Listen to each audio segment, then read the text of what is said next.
Hay dolores que pesan tanto en el alma que las palabras no alcanzan para curarlos. Hoy le canto a la patria de Bolívar, a esa Venezuela que lleva un cuarto de siglo, caminando descalza, aguantando los golpes del abuso y el peso de una tiranía. Y ayer, cuando parecía que el sufrimiento ya era demasiado, la tierra misma se estremeció para herir de muerte a su hermosa gente.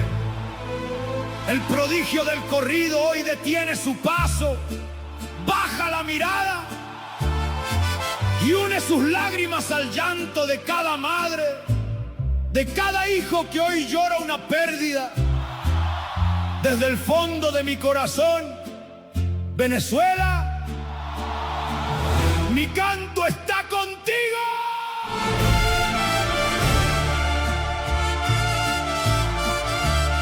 25 años llorando en silencio, soportando el castigo de un yugo fatal. Buenos días, buenas tardes y buenas noches, dependiendo de dónde y a qué hora me estás viendo. Bienvenido a nuestro podcast, a un nuevo episodio de Así lo dijo. Antes de estar en lleno en las noticias de hoy, necesito tomarme un minuto para decir algo que creo que todos los venezolanos sentimos, tanto los que están allá como los que nos tocó estar afuera.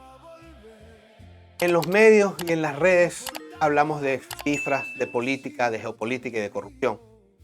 Pero dentro de todo ese ruido hay algo invisible que no se puede medir con una gráfica, y es la ansiedad colectiva que nos está carcomiendo.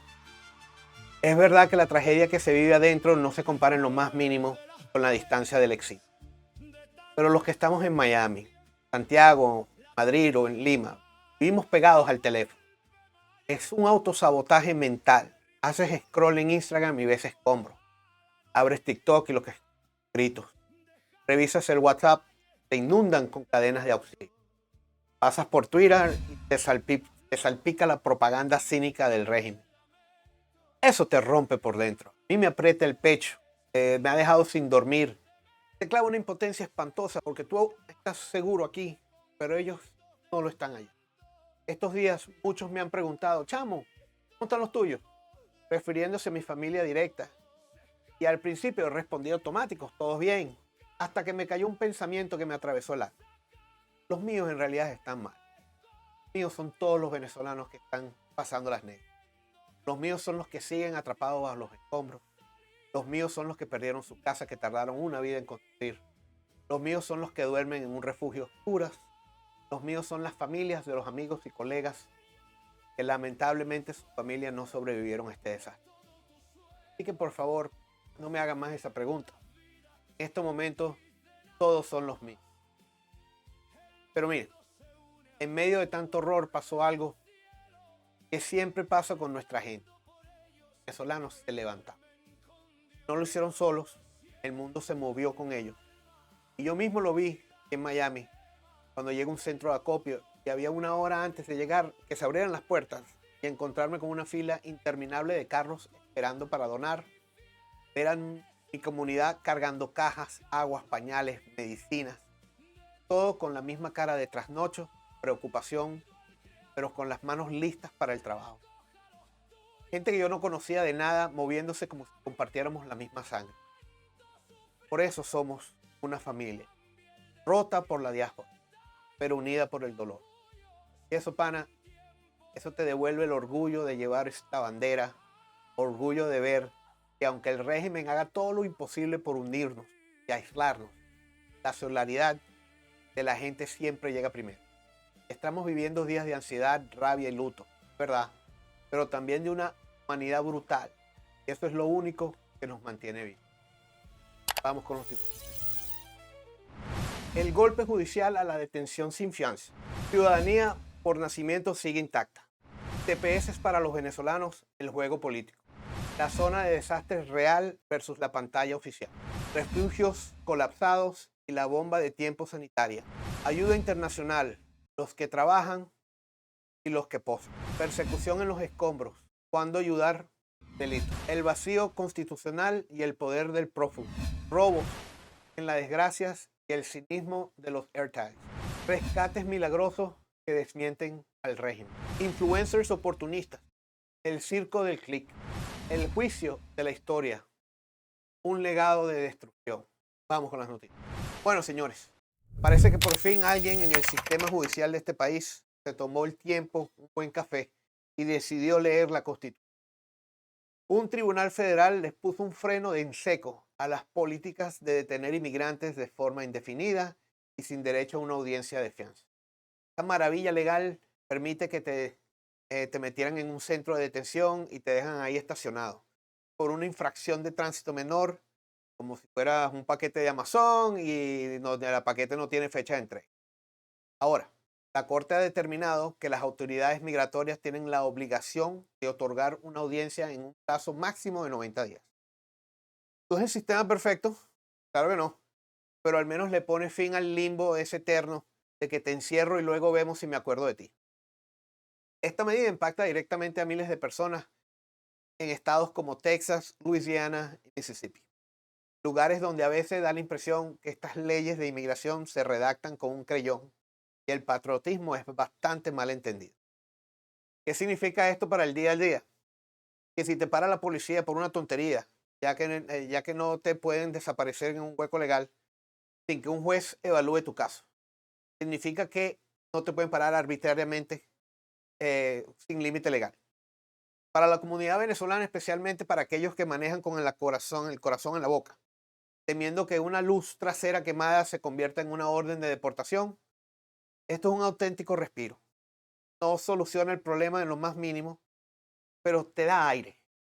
Por supuesto, ya salieron varios analistas en televisión diciendo que esto es mano blanda, que es peligro para la seguridad nacional. Es la clásica retórica de la gente que ve a los inmigrantes como un número o una amenaza. Por supuesto, los ven así hasta que necesitan de alguien que les repare el techo, les cuide los carajitos, le cocine la arepa favorita. En fin, la Corte habló, ya no se puede meter la gente en un congelador legal sin fecha de salida. En este país, la justicia llega, aunque sea tarde y en cuotas cómodas mensuales. Ciudadanía por nacimiento sigue intacta. Parece que en el medio del huracán político que estamos viviendo y los discursos de campaña, hay una estructura que todavía resiste los embates, y es la enmienda 14 de la Constitución de los Estados Unidos. Después de meses de ruido mediático, amenazas y promesas electorales, asegurando que iban a acabar con el turismo de nacimiento, la Corte Suprema dejó las cosas claras: la ciudadanía por nacimiento no se toca. Y ojo, no es que llamemos a los engaños, que esto no pasa porque los magistrados se hayan vuelto filántropos o porque les dio un ataque de nostalgia recordando Ellis Island. Pasa porque el texto constitucional es explícito y desmantelar un derecho histórico no es tan sencillo como lanzar un tuit o dar un discurso encendido en un mitin. Para los hijos de los padres indocumentados, esto es una pared de concreto. Si tu hijo nació en este suelo, es ciudadano americano. Punto. No importa si entraste por la frontera, si te quedaste después de que se te venció la visa o si entraste por osmosis. No importa si tu estatus actual es asilo pendiente, un TPS, un parol o si estás aquí esperando que UCE se digne a abrir tu expediente. Tu hijo nace con derechos, con protección y con un Estado que legalmente lo respalda. Esto es gigante sobre todo para nuestra comunidad, los venezolanos, ya que muchos de nosotros estamos criando niños bajo una presión psicológica tremenda, procesos migratorios que tardan años, políticas que cambian cada 5 minutos y un sistema burocrático que parece diseñado para volverte loco. En medio de esa tormenta, saber que el futuro de tus hijos no depende del político de turno es un alivio que nos da a nosotros, pero que no te da el consulado de tu país, sino la ley de acá. Claro, nunca falta el imbécil en redes sociales comentando que esto es un incentivo para que sigan viniendo a complicarse la vida. Porque mi pana, seguro el plan perfecto de cualquier inmigrante es cruzar una selva, pasar años indocumentados, solo para tener el privilegio de explicarle cada 3 meses a tu empleador por qué tu permiso de trabajo no ha llegado por el correo. Por lo pronto, la Constitución anotó una victoria y en este panorama Eso se agradece. Hablamos del TPS. Vamos a hablar del TPS. Este es un beneficio migratorio que el gobierno de este país estira y encoge como si fuera un chicle. Es una ironía macabra. Mientras Venezuela está literalmente partida en pedazos por un desastre natural, con la infraestructura colapsada, miles de damnificados durmiendo en refugios y rescatistas trabajando a destajo, aquí en Washington el debate sigue estancado en el bendito comité. ¿Será que extendemos el TPS? ¿Será que no? ¿Será que esperamos a que la situación mejore? Mejore. ¿En qué planeta estamos viviendo, papá? Por un lado, hay un bloque de senadores de ambos partidos que entienden la gravedad y dicen, esto no es debate ideológico, esto es una crisis humanitaria de escala histórica. Saben perfectamente que mandar a alguien de vuelta a Venezuela en este momento es equivalente a darle un pasaje de ida a un caos absoluto. Pero del otro lado están los que bloquean la medida con los mismos argumentos de siempre, que si van a generar un efecto llamada, o que si satura el sistema, que si se envía el mensaje equivocado. Es muy fácil legislar sobre el destino de miles de familias cuando tú duermes en una casa con aire acondicionado, agua potable, seguridad garantizada y cero riesgo de que el techo de tu edificio se te venga encima mientras duermes. El TPS para los venezolanos no es un capricho ni un regalo, es una medida de emergencia humanitaria. Nuestra comunidad aquí trabaja, produce, paga los impuestos que otros evaden y además sostienen de su propio bolsillo a las familias que se quedaron allá, muchas de ellas atrapadas. Cada vez que un sabelotodo pregunta en una entrevista, bueno, si la cosa está tan mal, ¿por qué no se regresan a refundar el país? Es una mezcla de risa y arrechera. Regresarme a qué, mi pana, a un país donde los rescatistas tienen que pedir herramientas prestadas por Instagram, a un país donde las donaciones humanitarias terminan desviadas en una bodega en Maturín, o a un país donde meten presos por grabar a las personas por grabar por falta de camiones de bomberos. El TPS es lo mínimo que se puede exigir por una decencia humana. Y si eso todavía es un objeto de debate político, el problema no es la ley, sino la catadura moral de quienes toman las decisiones. La zona de desastre real versus la pantalla oficial. Vamos a hablar claro y sin anestesia. Venezuela hoy no es un país operando con normalidad, es una inmensa zona de catástrofe. Esto no es un discurso de la oposición, no es sensacionalismo para ganar clics. Es la cruda realidad. Edificios vueltos polvos, miles de heridos, morgues improvisadas y familias enteras rascando la tierra con las uñas buscando a los suyos. Mientras, la gente sobrevive entre este luto, la rabia y el silencio. La pantalla del Estado nos intenta vender una dimensión paralela donde todo está controlado por la eficiencia cívico-militar. Nos repiten el mantra de que los militares fueron los primeros en llegar a salvar el día. Todos sabemos que eso es mentira.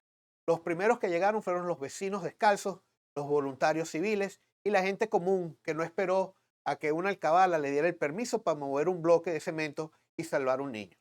Los uniformados llegaron mucho más tarde y muchos de ellos llegaron con cámaras de televisión para el rodaje de la propaganda. No comparas. Esto es una desconexión criminal.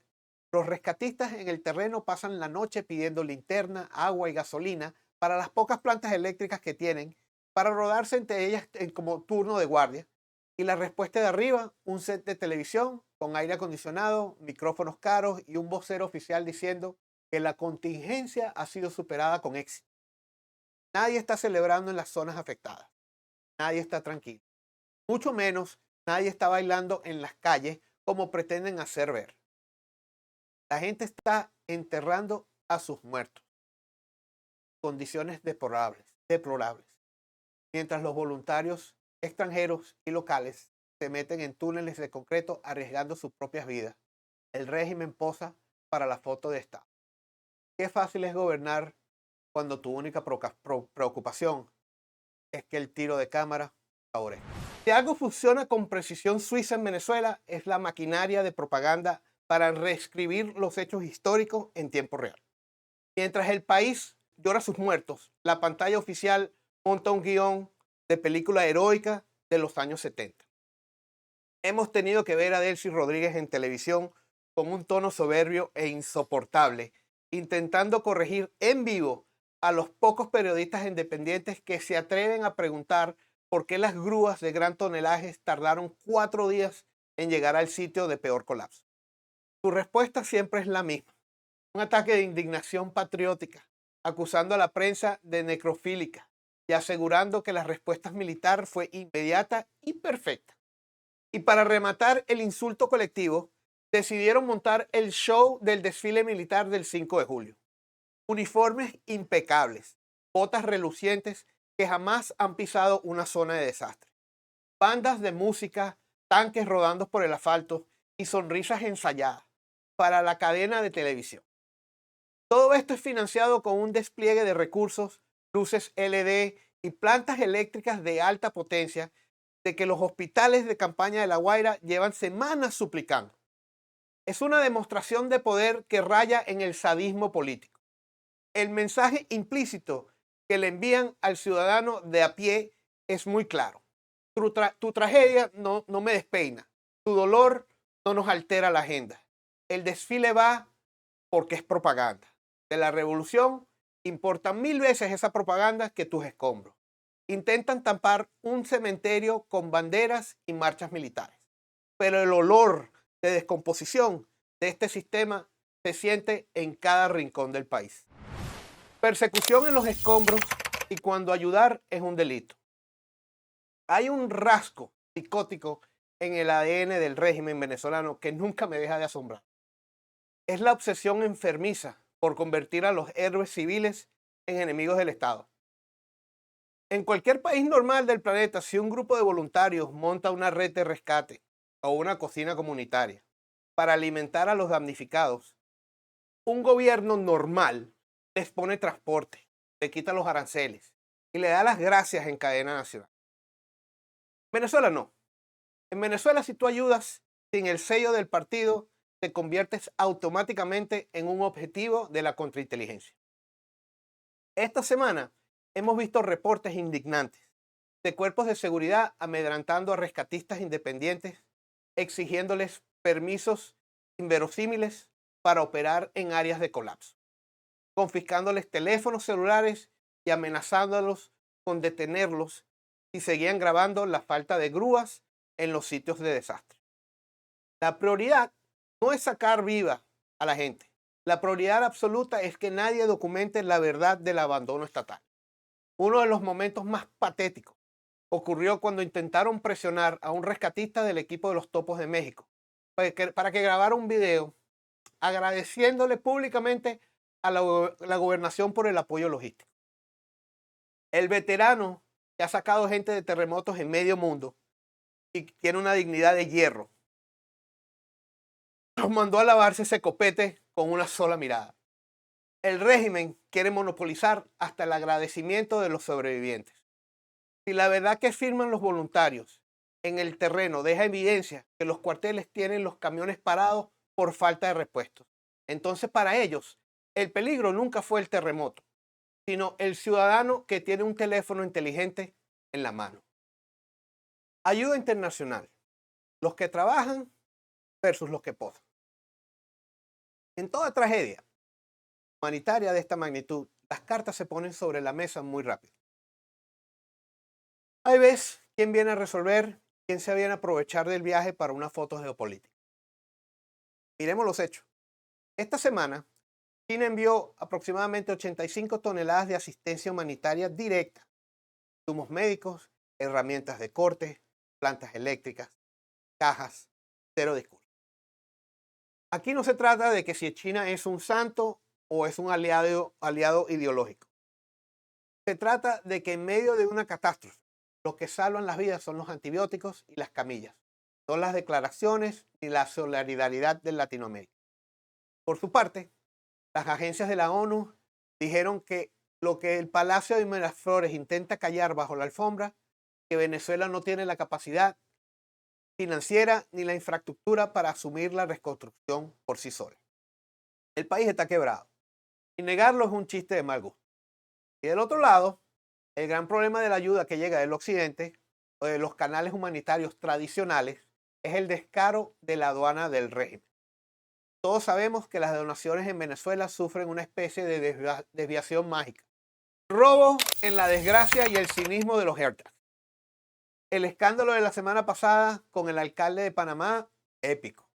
El hombre que ya conoce los trucos de la burocracia caribeña y sobre todo los ladrones de este régimen, le metió rastreadores AirTags a las varias cajas de donaciones de su alcaldía. ¿Y dónde creen que aparecieron estos dispositivos? En Maturín, cientos de kilómetros de la zona de colapso y el epicentro del desastre. Eso no es un error de distribución de la Guardia Nacional. Eso es un robo, papá. Simple y raspado. Mientras tanto, los equipos de rescatistas civiles de México, El Salvador, Colombia, Chile, pasan 20 horas metidos en el barro y en el concreto, durmiendo en el suelo, compartiendo raciones con los vecinos. Trabajan sin tarimas, micrófonos y sin exigirle nadie un carnet político para sacarlo del foso. Esa es la ayuda real. El resto es pura puesta en escena de una cúpula que está más preocupada por el control y daño de su imagen que por el conteo de sus propias víctimas. Vamos a detenernos un segundo en la respuesta oficial ante este escándalo de las donaciones desviadas. Cuando sonó la alarma de que estas cajas con los rastreadores satelitales del alcalde de Panamá estaban emitiendo una señal desde unos depósitos comerciales en Maturín, la respuesta del capo del partido nos hizo esperar. Salió Diosdado en su programa semanal con esa sonrisita cínica que lo caracteriza a decir que todo era una operación psicológica de la CIA. Una mentira de los medios internacionales para empañar la impecable labor humanitaria de las Fuerzas Armadas. Mire, caballero gordo asqueroso, la tecnología de un satélite comercial no tiene ideología política. Le creo más a 1.000.000 de veces a un AirTag en tiempo real a cualquier mentira que salga de su hocico corrupto. El modo operandi histórico de esta cúpula, si los atrapan con las manos en la masa robándose la comida y los insumos médicos de los damnificados, su primera reacción no es abrir una investigación interna como lo haría otro gobierno normal, es insultar la inteligencia del público y militarizar la zona para que nadie meta las narices. Mientras los niños venezolanos en los refugios toman agua sin filtro y duermen sobre cartones, las donaciones internacionales se convierten en mercancía de contrabando para los bodegones de los enchufados en el oriente del país. Esta gente no tiene límite, no tienen escrúpulos. Cuando se mueran no van a tener perdón de Dios. Rescates milagrosos que desmienten al régimen. Pero a pesar de la corrupción y la ineptitud de la cúpula, la vida se abre paso en la oscuridad de una manera que se te eriza la piel. En las últimas jornadas, los reportes técnicos de los rescatistas en el terreno nos han dado las pocas alegrías de esta quincena. Hemos superado más de los 332 horas desde el terremoto y desde que se está grabando este programa. Una frontera de tiempo donde la medicina tradicional dice que la supervivencia humana es prácticamente imposible. Sin embargo, los milagros siguen apareciendo. Ahí está la historia de Hernán Alberto Gil Flores, un vigilante de seguridad de 43 años que trabajaba en el sótano de un centro comercial en La Guaira. Pasó más de 170 horas atrapados en un espacio apenas de 1 metro cuadrado, protegido únicamente por la estructura de su cabina de metal que aguantó el peso de 3 pisos de escombros. Cuando los equipos internacionales guardaron silencio absoluto para escuchar los latidos de la tierra, oyeron sus golpes rítmicos contra el metal. Lo sacaron vivo, deshidratado, pero entero. Y la que nos partió el corazón a todos esta semana, el rescate de Milo, el perrito mestizo que sobrevivió más de 280 horas de lo que quedaba de su habitación en el 4º piso en las residencias que colapsó en La Guaira. Los rescatistas internacionales de México y El Salvador se negaron a meter maquinaria pesada en ese sector porque los sensores seguían detectando una leve señal de movimiento térmico. Cavaron con las manos durante 14 horas continuas hasta que se asomó la naricita del animalito. Como dijeron ellos mismos, toda vida en este suelo tiene el mismo valor. Estas historias de resistencia extrema son maravillosas, pero también son una prueba judicial porque son contundentes de la negligencia criminal del Estado. Cada persona o ser vivo que se encuentra con vida después de 1 o 2 semanas bajo las piedras es evidencia viva de que si se hubiese desplegado máquina pesada civil desde el primer día, si no se hubiese retrasado el acceso a los expertos extranjeros por revisiones burocráticas y por política, hoy el número de sobrevivientes sería de miles y no de cuantas gotas. Por eso la televisión oficial prefiere ignorar estos rescates, porque cada milagro en el terreno de juego es una bofetada directa a su narrativa de control absoluto. Refugios colapsados y la bomba de tiempo sanitaria. Si el estado de las ciudades demuestra que no había ningún plan de contingencia, la situación de los refugios es la confirmación del colapso absoluto. Estamos hablando más de 14,000 personas haciendadas en unos 87 campamentos improvisados. Todos sabemos perfectamente que en Venezuela, bajo este régimen de facto, la palabra temporal significa permanente. Metámonos un momento en esos galpones y escuelas. No hay agua corriente. La comida llega tarde y fría. No hay luz. La seguridad interna es inexistente. Es un hacinamiento tal que, como dicen los mismos médicos en el terreno, si alguien estornuda en una esquina, le da gripe a 40 personas en la otra. Y los expertos de salud pública ya los están advirtiendo a gritos. Si no hay una intervención logística real, estamos a días de un brote epidémico de infecciones respiratorias, deshidratación severa y una crisis sanitaria incontrolable. Pero claro, si tú escuchas el reporte en la televisión oficial, te describen los campamentos como si fueran hoteles de 3 estrellas con atención médica personalizada. Deberían buscar un diccionario a ver si aprenden el significado de las palabras que usan. La verdadera estructura que está manteniendo con vida a esta gente en estos refugios viene de abajo, de las iglesias, de las organizaciones locales, de las donaciones que la misma gente da a pie y organiza y distribuye en silencio, sin honor militar ni logotipos del partido. El Estado brilla por su ausencia en la gestión, pero le sobra la energía para mandar a pintar murales con consignas políticas en las fachadas de estos refugios. Es verdaderamente una burla sangrienta. El vacío constitucional y el poder del prófugo. Hay países donde la Constitución garantiza el ejercicio del poder. Y hay países donde la cúpula del poder decide qué pedazo de la Constitución les sirve y cuál tiran a la basura. Y a todos aquí sabemos en qué renglón cabe Venezuela. Tras la total desaparición de la escena pública del burro cucuteño Nicolás Maduro, el país entró de lleno en un terreno que la Constitución del 99 contempla de manera explícita. El texto es de un nivel de claridad que es asombroso. Si hay una falta temporal del presidente, el vicepresidente asume el mandato por 90 días, prorrogables por el Parlamento por otros 90. Pero al cumplirse ese límite estricto de 100 días de interinato, plazo que se venció exactamente hace unos días atrás, el viernes 3 de julio, la ley obliga a declarar la falta absoluta y convocar elecciones universales y directas dentro de los siguientes 30 días continuos. Esto no es un favor que nos están dando, no es una opción de interpretar o es como el Tribunal Supremo decidió leerlo. Es un mandato constitucional escrito en piedra. ¿Y qué hizo el régimen?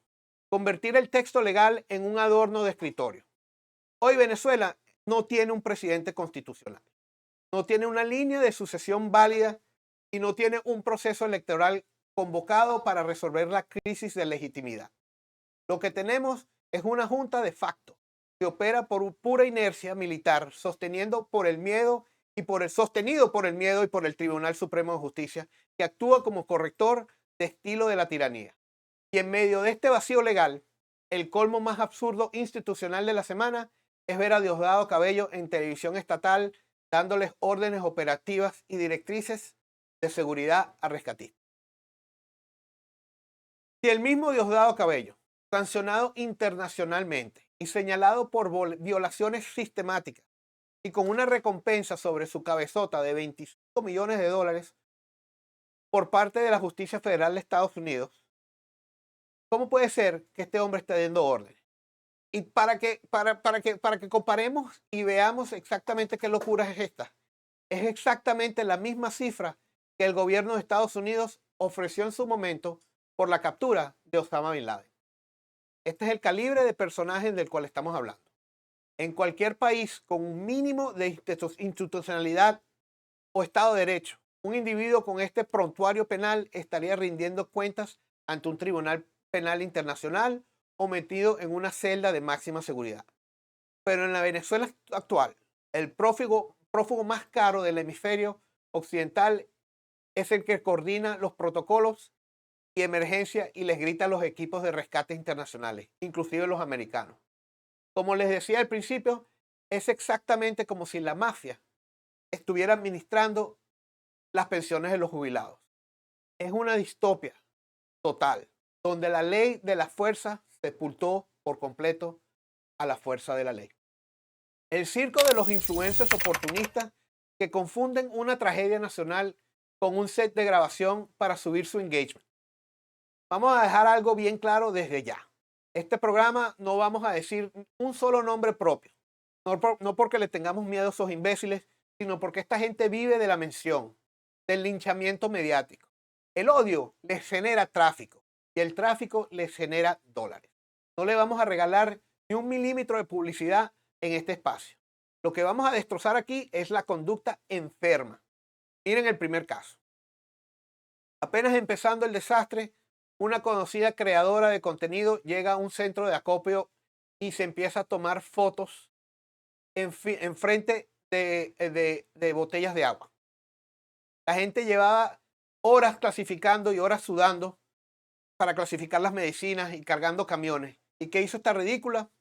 Buscó la mejor luz, se plantó de frente a las donaciones, se sentó encima de los paquetes de agua, porque la única caja que esa becerra tocó fue con las nalgas, y se tomó un selfie con una sonrisa perfecta de catálogo. Le metió 3 filtros estéticos al sufrimiento y le pegó un texto motivacional de una manera de autoayuda para generar likes. Una falta de respeto monumental a la decencia. Y el segundo imbécil, este caso todavía es más grotesco. El personaje que se fue directamente a una zona cero del desastre descalzo, sin camisa, pero con un casco impecable de utilería y una linterna frontal colocada así estéticamente como si él fuera un accesorio o un disfraz de Halloween. No tenía certificación de rescatista, no pertenecía a ninguna brigada civil, no cargaba una pala, era simplemente un influencer haciendo cosplay entre las ruinas donde la gente todavía buscaba cuerpos de sus seres queridos, grabándose videos dramáticos en cámara lenta con música triste de fondo para subir sus reproducciones en TikTok. Grabar para informar es un trabajo noble y necesario. Documentar el desastre para que el mundo vea la verdad es fundamental, pero usar los escombros como escenografía estética y el dolor de una madre de fondo para promocionar tu marca personal es una bajeza moral tolerable. A esta cuerda de payasos digitales no se le castiga con denuncias policiales ni con comentarios de odio en sus perfiles. A esta gente se le destruye con el látigo del silencio. Quítales el follow. Déjalos sin público, sin un me gusta, sin visualizaciones. No le dejes ni siquiera un insulto en los comentarios, porque esa mentada de madre que tú le quieres dar al algoritmo de Instagram lo cuenta como una interacción positiva. Cuando dejes de darle pantalla a estos muñecos de trapo, van a desaparecer por donde vinieron. La tragedia no es contenido, no es entretenimiento. Un legado de destrucción. Las grandes tragedias naturales no solo tienen la capacidad de demoler la infraestructura física de una nación, también tienen la virtud de funcionar como una radiografía instantánea que deja al desnudo el alma de la sociedad y la catadura de quienes la gobiernan. Cuando pasen los años y los historiadores del futuro revisen con cabeza bien fría este capítulo negro de nuestra historia, no van a ver simplemente reporte técnico de un sismo de gran magnitud. Van a analizar detalladamente cómo reaccionó cada actor en este tablero. Haciendo campaña política en una tragedia. Nuestros hijos tienen 3 días haciendo voluntariado y se los llevaron. ¿A dónde los dejaron? ¿Por qué los sacaron de aquí? ¿Ah? Para que no vieran la realidad, que el gobierno no está haciendo nada por el pueblo. Van a documentar con precisión científica quién se metió en los túneles a salvar vidas y quién se metió en las bodegas a desviar la ayuda humanitaria. Quién sudó la camisa en los escombros, quién se retocó el maquillaje para salir a mentir en una cadena de televisión. Y es ahí donde el registro histórico de este régimen va a quedar completamente desnudo ante las generaciones futuras. Este sistema no va a poder borrar su verdadera herencia, un legado que no se mide en obras públicas ni en desarrollo, sino en la negligencia criminal y persecución de la solidaridad civil. Mentiras descaradas sobre la logística de rescates y desfiles militares ostentosos, montados sobre un suelo que todavía tiembla y esconde cadáveres. Muchos analistas políticos miden sus palabras por miedos o por exceso de prudencia académica, pero aquí en este micrófono nos gusta llamar las cosas como son. Cuando se escriban los nuevos textos de historia contemporánea, esta cúpula va a ser recordada como una de las corporaciones más crueles y despiadadas que haya existido en este continente. Si miramos el pasado, regímenes totalitarios como el nazi asesinaron a millones de personas movidos por un odio ideológico y enfermizo hacia quienes ellos consideraban como otros o diferentes. Una alteridad externa. Pero este régimen venezolano tiene una distinción de maldad que todavía es más retorcida. Ha empobrecido hasta la destrucción, ha perseguido hasta el exilio, y ha encarcelado y ha dejado morir en el abandono absoluto a millones de personas de su propio pueblo, a su propia gente, a los mismos ciudadanos que un día juraron proteger con la mano sobre la Constitución. Espero con todo corazón que la humanidad jamás vuelva a repetir. Los libros del futuro no hablarán de errores de gestión o problemas de coordinación institucional. Hablarán de un Estado criminal que dejó morir a su propia gente mientras celebraba desfiles militares en una tarima con luces y colores. Este es su juicio final, y de ahí no lo va a salvar ningún guión de televisión. Para cerrar por el día de hoy, yo sé perfectamente que el episodio de hoy se nos fue de largo, mucho más largo de lo normal. Pero es aquí, en el equipo de Así Lo Digo, desde todo el personal técnico, desde la edición, desde la producción, dirección y desde este servidor, que sentíamos que teníamos demasiado contenido atorado que necesitábamos soltar. Llevamos semanas acumulando esta información y esperando el momento adecuado para ponerla al aire. Y sinceramente, no sé si este es el momento perfecto o el más seguro para hablar claro. Pero quedarnos callados definitivamente nunca ha sido una opción para nosotros. El silencio jamás ha protegido a nadie en la historia de las tiranías. Y hoy, más que nunca, Venezuela lo que necesita con urgencia es protección, justicia y voces firmes que no nos dejen apagar por miedo. Muchísimas gracias a todos por quedarse escuchando hasta el último minuto del programa especial de hoy, por apoyarnos y por estar siempre allí del otro lado de la pantalla. Y miren, a pesar de todo el dolor, de la distancia y de la rabia de ver a nuestro país en el suelo, todos los 2 días le doy gracias a Dios por haberme hecho venezolano. Nos vemos la próxima semana.